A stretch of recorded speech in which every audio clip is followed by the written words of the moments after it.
Hi, Vince Mohr here, your mortgage professional on the Central Coast, Central Valley, and beyond. Today in this video, I'll be talking about the difference between pre-qual or pre-qualification letter and a pre-approval letter. If you find this video informative, please consider subscribing, as I provide lots of good information regarding home loans, real estate, and the market in general. Before we look at the difference between the pre-qual letter and the pre-approval letter, I wanted to go over the 4 C's or the 4 components to every home loan or every approval. Number 1 is the collateral, the home or the type of home that potential buyers, borrowers would like to purchase. Next is capacity, their current and future ability to make their payments with regards to the home they're looking to purchase. Third is the capital or cash reserves, the money, savings, investments that can be sold quickly for cash for the down payment and closing cost.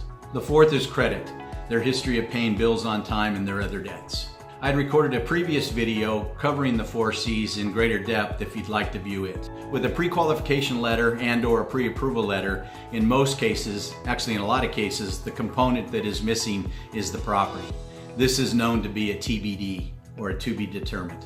With a pre-qualification, there is a saying, a pre-qualification letter isn't worth the paper that it's written on. I don't know that I necessarily agree with that. The reason I don't necessarily agree with that statement is if you have an experienced loan officer and they have a conversation with potential borrowers about the other 3 items, and maybe the property as well, but if the buyers are leveling with the loan officer, if they're on the up and up about their income, how much money they have in the bank that they'll be working with, what they know their credit scores to be, etc., the pre-qualification letter can carry some weight.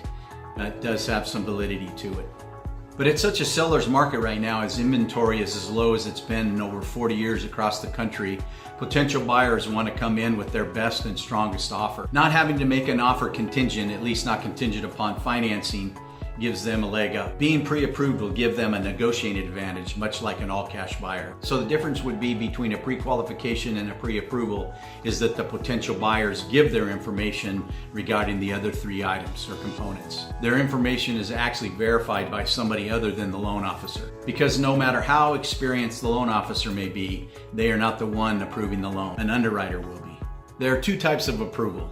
The first is what's known as an automated approval. The buyer's documentation is put into a system, either Fannie Mae's desktop underwriting or Freddie Mac's loan prospector. If the approval is issued by either one of those systems, it is an actual approval minus the appraisal, tied into the potential buyer's, borrower's social security numbers. But the information does need to be verified because of the old saying, garbage in, garbage out. If you don't have the information verified, then the automated approval may be for naught. The next type of pre-approval is where the documentation is given to the underwriter, and they will underwrite the loan just as if the appraisal were in. And just like with the AU approval, if an approval is given, that's an actual approval minus the appraisal.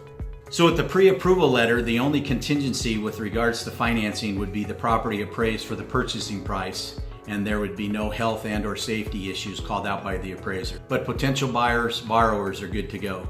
Thank you for taking the time to watch this video.